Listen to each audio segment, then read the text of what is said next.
बंदा रोजाना दरियाओं पार अपने सज्जन मिलने वास्ते वहदा है। एक दैड़े वहदा है तो दरिया ते बड़ा रश।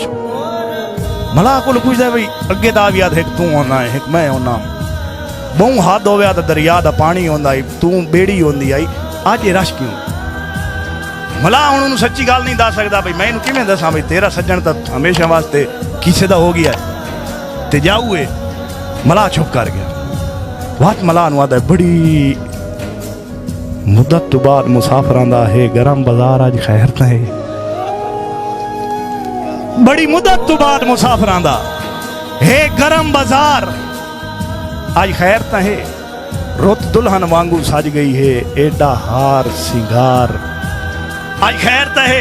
मला चुप होंदा ना तो मला अनुवाद है तेरी चुप मशकूक ते बुझदे ना चुप विच मार अज खैर तो है।